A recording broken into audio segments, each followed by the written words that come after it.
My favorite game is Candy Crush, and I thought I would make a drink inspired by it. So I'm putting the candy that I'd never actually eat because I'm vegan and all natural and holistic and all. And now I'm putting in yogurt I got from Ballerina Farm. She hand squeezed the cow and the yogurt came right out of its udder. Now I'm adding in special healthy ingredients and all. And, checking to see if it's good to go and all. And oh, doesn't that look yummy? So amazing. Wow.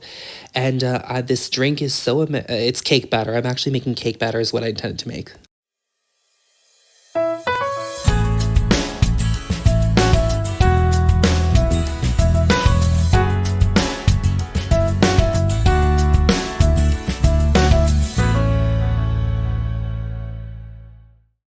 Shalom, shalom, I'm glad you're watching. Subject of this video, I don't really think needs much of an introduction. A lot of people of you know who the famous supermodel Lucky Blue Smith is, and probably you know him more so from his wife, TikTok sensation Nara Smith. It's kind of interesting because when they got married, he was more famous than her. Then she joins TikTok and does the cooking videos, and she spikes to a whole new level of popularity, which then kind of brings his profile up. She becomes more famous than him, but that just makes him more famous than he is. And in part because Nara has had a lot of controversy surrounding her. She's been called a trad wife because of her very homestead-like cooking, even though I'm not sure that label really applies because she's been modeling also, and she's not anti-career for a woman from what I've seen. And also, she's gotten that label because Lucky is Mormon, though she said she isn't, so...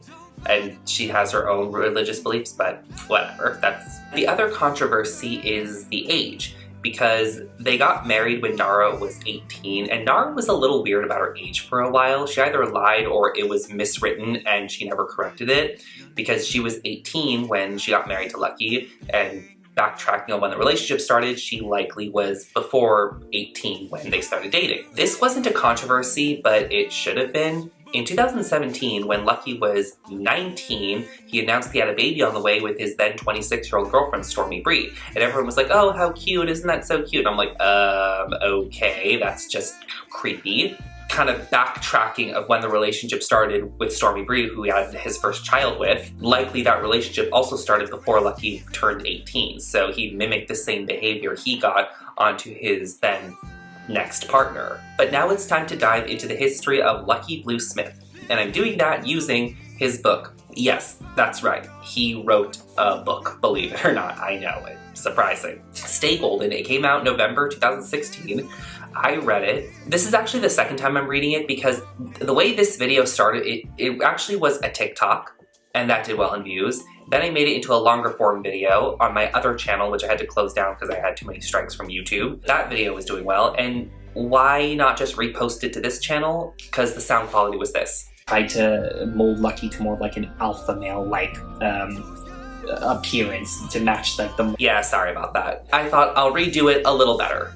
The former iteration of this video was sitting at about 15,000 views, so hopefully we can get it to higher than that. I would love for this video, for like visual stimulation, to have me overlay doing like cooking and all that, but I'm terrible at cooking. So instead, you'll see me actually sewing. The theme of the dress is Elphaba ball gown similar to Glinda's. So what if Elphaba accepted the position working with the wizard and got her own dress to rule over Oz kind of thing? I'm still, even all this time later, obsessed with the movie Wicked. Not for the reasons you think, because I'm not necessarily like a theater nerd. I do have sentiments towards Wicked, but also I just love the movie because it's so visually beautiful. Like, please, can more fantasy movies be colorful? So many fantasy movies are just Lord of the Rings or Game of Thrones ripoffs, so set in the medieval times, so the color palettes are very like gray and brown. I'm tired of it. Please have color in the fantasy movies. But Wicked also has a bit of a sentiment for me, which I'll explain a little bit later as like a little intermission. I usually make a lot of the stuff by a mix of fabrics I buy, but I can't afford to buy that much fabric at a time, so I go to Salvation Army and I buy things to just upcycle and thrift. So here I am shopping, and you can see the stuff I got. Mix usually housewares like pillowcases, bed sheets, and look at this homemade craft skirt I found. Isn't this adorable? It's just so cute. Okay, what I'm doing here is I'm actually ripping out the zipper from the previous dress I made, which is a Valentine's themed day dress, because it's bluish green, so it fits with what I'm actually making now. So Lucky Blue Smith was born June 4th, 1998 in Salt Lake City.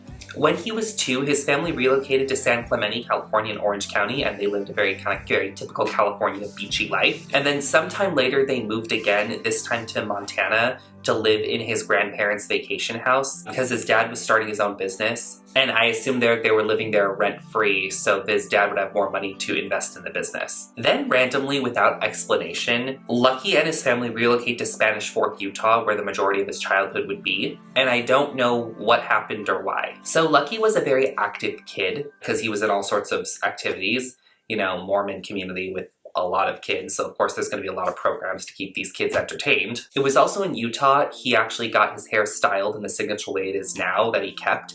Before, he actually had long hair. I really wonder if because they moved to Utah and were living in a very Mormon community, the hair had to go so the family could blend in better, because in strict fundamentalist Mormonism, men can't have long hair like that. So Starly is the eldest, then came Daisy, then came Piper, and it's Piper with a Y, and then Lucky. Piper has 2 first names just like Lucky Blue. It's actually Piper America. So does Daisy. It's Daisy Clementine something something, you get it.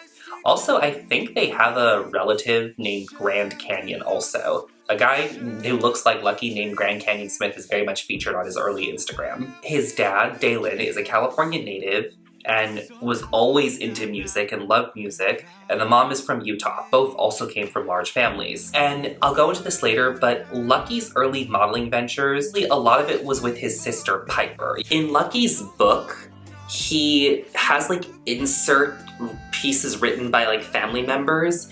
So Piper, in her segment, she just confirms how heavily involved she was in the modeling when Lucky started out. Piper. Lucky had been one of my best buddies since day one. I always wished we were twins, and half the time we tell people we are. Since moving to LA with the family, it has been crazy to see Lucky skyrocket. Besides him growing 2 feet in 1 month, watching his career take off and seeing how many people all over the world know him has really inspiring and amazing because he hasn't dramatically changed and really doesn't let his major success get to him. I love working with Lucky because we don't take things too seriously. On the set of a photo shoot, we're usually laughing at each other and making inside jokes. He brings good energy and light to any room he walks into. He's the best brother in the world, and I can't wait to see what he does with his life in the years to come, and I love that I get to be right beside him during it. Love you, baby bro. So in 2004, which I think would have made Lucky 6 at this time, the family woke up to Christmas presents for the kids. And the Christmas presents for all the kids were instruments. Each one got their own instruments. Lucky drums. The kids did not know how to play, but the dad said, I'm gonna teach you how to play the instruments if you want. So right off there, Lucky would later be known for playing in a family band called the Atomics, which had some gigs as he was, and this happened alongside his rise in modeling. I really suspect that parents really wanted to like be a musical family, and the dad wanted to manage a musical kind of act, kind of like the Jackson 5. And according to Lucky that Christmas, he said he and his siblings were so excited to get to learn to play the instruments, but I'm like, sounds to be very heavily coerced. Sounds to me like the dad just gave you these instruments as Christmas presents and was like, okay, this is what we're doing now. This is a thing now. Deal with it. Now, considering the dad wanted to form like a family band years prior, and both parents seemed to have an interest in show business, the idea of a family fame package was clearly on their mind. So this line makes me laugh because Lucky doesn't see the contradiction in his own words. My mom dragged me along too. She didn't take me with her so I could meet them as well. I just was along for the ride. After all, I was only 10. So that line was actually in reference to his older sister, Daisy, meeting a model scout. That was in reference to how the story of modeling started. It was Daisy who was actually seen by a model scout. Oh, and their mother was a model at one point, I forgot to mention that. And Daisy was asked to audition for Next Model Management, and the year would have been around 2008. So Lucky did not come to model, he just came along for the ride, even though he admitted his mother dragged him. So I take it he didn't want to go. So that line is so contradictory. He's like, oh, I didn't want to go, but my mom dragged me. But I just came along anyway because why? Because I think the parents were trying to push all the kids as some family brand. It still made no sense. Lucky had to go to the casting with his sister when he wasn't the one being asked to audition. So Lucky goes with his sister Daisy to the casting event in Salt Lake City, and somehow he has to go into like the casting room with Daisy. Why? That's not explained. So Daisy gets signed to Next Models, but the work doesn't really come in. And then this line makes no sense also. It actually took about 2 years before the whole family went to California, and nothing really happened with Daisy's modeling during that time. We were all pretty much just living a regular life in Utah. Everyone was simply going to school and doing normal things. We were learning how to play our instruments, but nothing too heavy.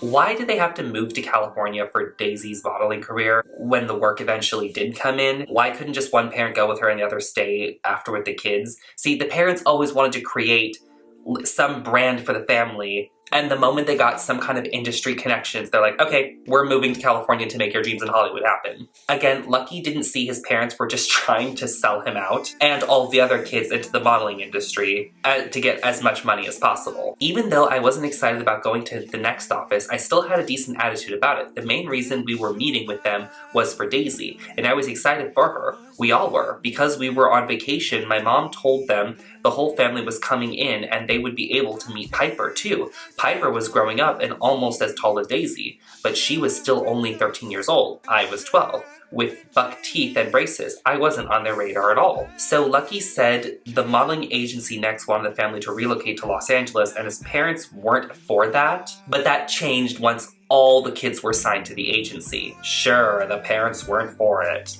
And Lucky is the one who actually gets the first gig, even though it was Daisy that got the agency's attention. Then the mom wanted Piper also to join, and Lucky said, oh yeah, I just was there, but you know, I wasn't there to be signed up. Sure. I think the parents told Lucky that they were just trying to get Daisy into modeling, since Daisy was the one who actually said, I want to become a model like mom. And it was more appropriate for them to focus on her since she was older, because it would be creepy for them to push Piper and Lucky, who were so young at the time. But that's what they were doing. So they just used the excuse, oh, it was Daisy, but also it just happened to accidentally migrate to Piper and Lucky. Lucky's first serious gig was at Vogue Men's Magazine in Japan.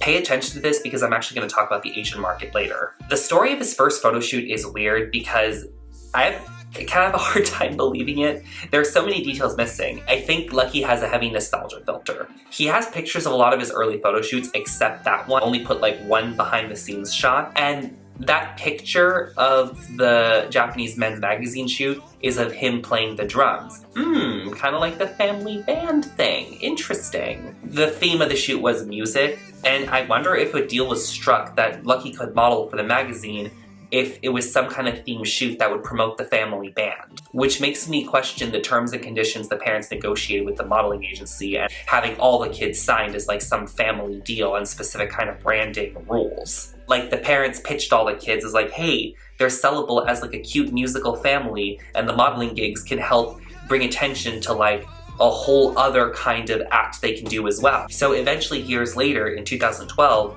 all the kids starred in a modeling campaign, a shared modeling campaign for Gap. So this is actually kind of funny because the Gap campaign was called Love in Every Shade to show off special relationships. You can see it here. I just find that funny. The name of the campaign had the word shade in it, and it's a family of like the whitest people ever. That's just funny. To further my theory that the parents were using modeling to push like a shared musical family group act, Lucky admitted at the time he and his siblings were commuting from Utah to Los Angeles to do modeling gigs before they relocated. His parents were having serious money problems. I assume his dad's business didn't go well. I shared pictures of Lucky having long hair. He admitted he was bullied for it a little bit. And he said his dad told him, hey, look, when it comes to these situations, you either might have to conform or learn to stand up for him. And, you know, good for him. That's the right thing to do. He stood up for himself and the bully stopped. But I'm also not sure that's exactly what happened, given how much his dad wanted his son to have recognition and fame. So part of me wonders if it was like, yeah, you could stand up for yourself, but I think you want to cut your hair, don't you, Lucky? There's also some inconsistencies in the timeline when Lucky... Okay, those crows are loud. Okay, they stopped, okay. There's also some inconsistencies on the timeline of when Lucky changed his look, because he said it started right before modeling, but I mean, there's pictures of him much younger before modeling where he also cut his hair. Again, I think it was when they moved to Utah. So as I said, Lucky was known for a while for being with his band called the Atomics. According to Lucky, he said he was not sure when the Atomics happened, it just kind of became a thing naturally. But also, according to him earlier in the book, it happened in 2004 when all the kids got instruments. Oh, and his dad also played the drums as well. Interesting coincidence. So soon the family got paying gigs. And as you can see from this picture, you can see kind of the branding of the family band. This was taken at a car show they performed at. And Lucky's first breakout modeling campaign that really made his career really legit was for a Levi's campaign, which interestingly there he is seen pictured playing the drums. So the campaign for the picture is him playing the drums and also the hashtag #MakeOurMark. This was Levi's very first social media campaign with the hashtag encouraging young artists to share their artwork on Twitter. Also, interestingly enough, around this time, he did his first big campaign that was social media focused, is around the time his Instagram was set up and taken seriously, because one of his first earliest posts is of that campaign. And this passage I'm about to read just sounds like parental manipulation of like it's your dream, not mine, remember that. I didn't make you do anything. One day, my dad got a new sales job near Salt Lake City. I don't really know the details about it, but somehow an opportunity came up to become the outside sales rep in Los Angeles. My dad jumped on it. This was the first time he saw even a glimmer of hope that we might actually move to LA. It seems like all the right pieces might be falling into place. So now going into his dad, Dalen. So he had an extensive background in sales and marketing, creating commercials himself actually. This is going off his LinkedIn page, which I found. So the earliest description of his work history starts from 1993 up until about when Lucky was born. Vice President of Retail and Marketing, HealthWriter Inc. Involvement with the production of 4 successful television commercials over a 5-year period, generating over $500 million in sales. HealthWriter was awarded the coveted National Telly Award for Best Infomercial of the Year in 1994. Developed and launched the retail kiosk division in mall locations across America, opened over 300 retail locations across the country, achieving over $100 million in sales, directed the hiring, training, and supervision of over 1,100 retail division employees, developed radio campaigns to capitalize on the television branding and exposure by driving consumers to nearby retail locations, managed all major national trade shows, and over 200 smaller regional trade shows per year. And after that, he developed a line of women's intimacy products, which I find ironic because Mormonism, but okay. Director of Sales and Marketing, Venus Touch, 2001-2003. Developed a line of women's intimacy enhancement products, organized and implemented a placebo-based clinical study involving over 300 women, co-wrote and co-produced a 30-minute infomercial and variety short spots. Developed logo artwork packaging for the product. And then after that, for 2 years, his work was heavily involved in Japan. General Manager Asahi Ryokukin launched a Japan-based healthcare supplements company into the American market, established an entire operation in the US, including organization, marketing, and sales, co-wrote and produced 30-minute infomercials with host Pat Morita, managed the title sponsorships of Asahi Ryokukin Women's Champion Golf Tournament in Augusta, Georgia. I couldn't find any information on these businesses.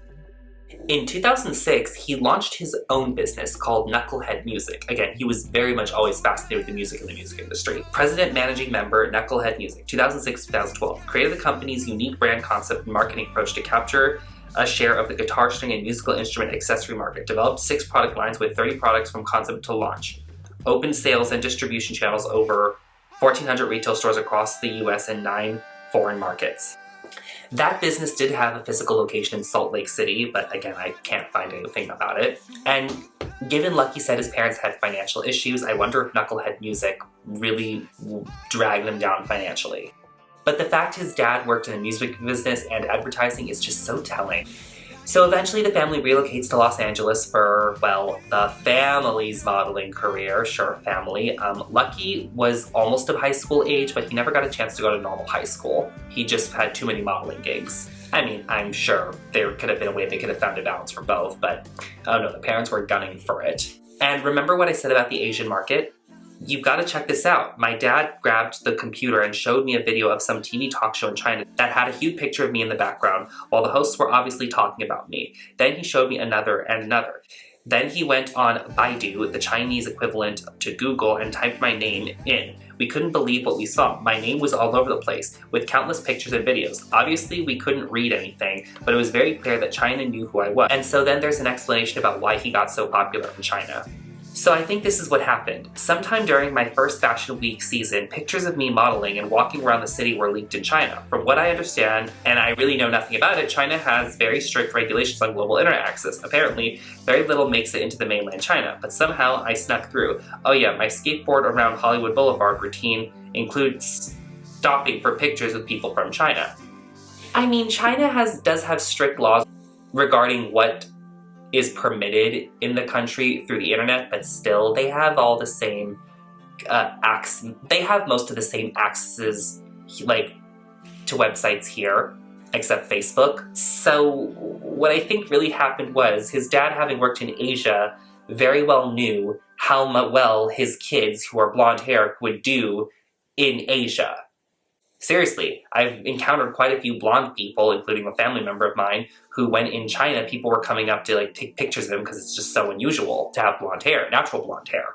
So then when pitching his family to the modeling agency, the parents were like, oh, get them gigs in photo shoots in Asia. They'll do very well there. They'll turn into real celebrities, and then that'll turn into more lucrative gigs. Okay, so this doesn't have anything to do with anything, but I just gotta show you this. In my backyard, there's a lot of fruit trees, and a lot of them cross-pollinate. So here's this weird giant lemon-orange hybrid. It's so freaky looking. Oh god, I just gotta show you. Look at that. Look at that. So Lucky used that incident to explain his Adidas promotional event he did in Hong Kong, which was a very big event, by the way, and was covered by a lot of fashion trade publications. But the fashion trade publications tell a very different story, which I find interesting. It does seem, yes, his pictures went viral in China, and his management team and Next took full advantage of this, because the Chinese fashion website, Nowire, I think this is pronounced, or Nowhere, I'm not really sure, this is what they have to say about it. How popular is Lucky Blue Smith this year? I believe that all female fans know better than us. After he became popular at Fashion Week at the beginning of the year, he quickly became the most watched young star.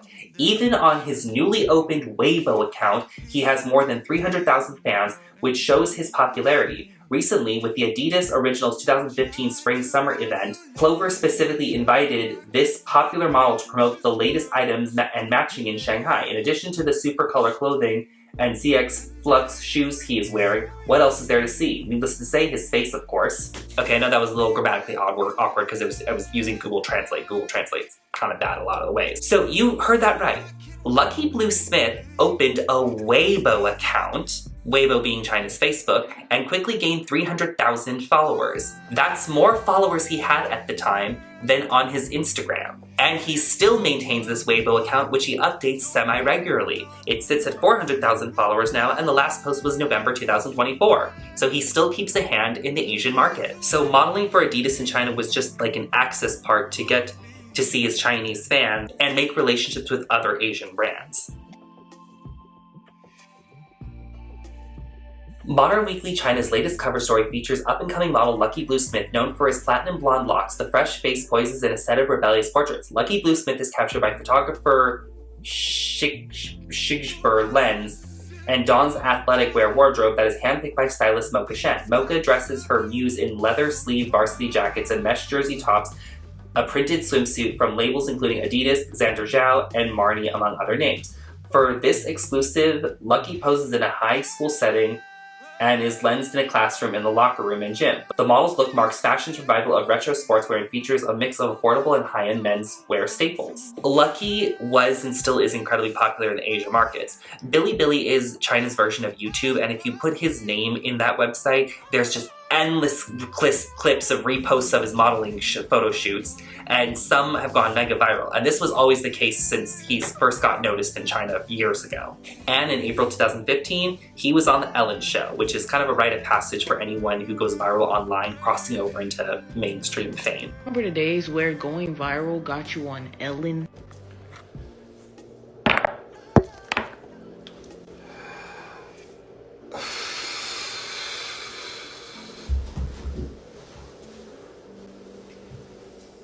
And then he got into acting with the movie Love Everlasting, which I'm not really good at judging acting skills. I mean, maybe it'd be better, but the movie is kind of cheesy. With his rise to fame, he upkept the family band The Atomics, which was going for quite a while, and helped draw publicity to his siblings, who were in modeling, but more so dabbling in, not consistently. And Starlee seems to have not been in it at all. According to Dalen's LinkedIn, the Atomics were a thing until 2020, though I think Lucky stopped performing with that band quite a while ago, probably around 2016.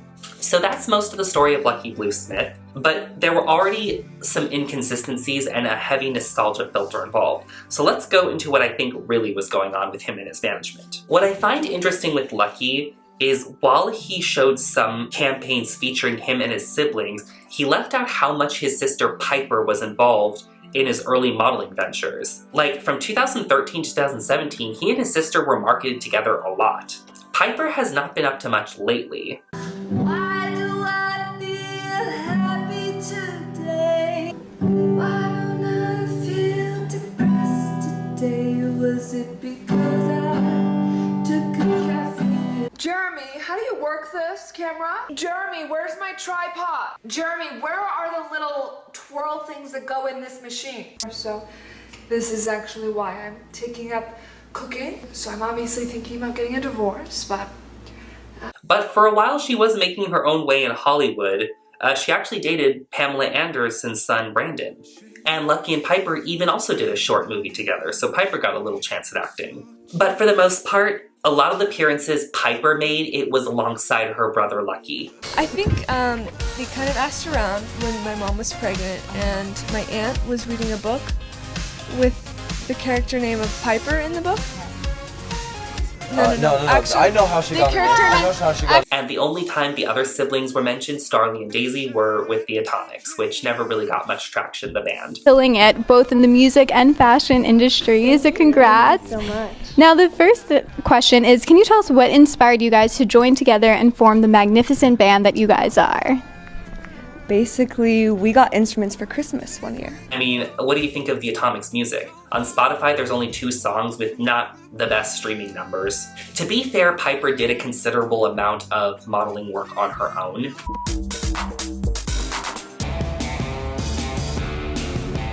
Compass points you anywhere.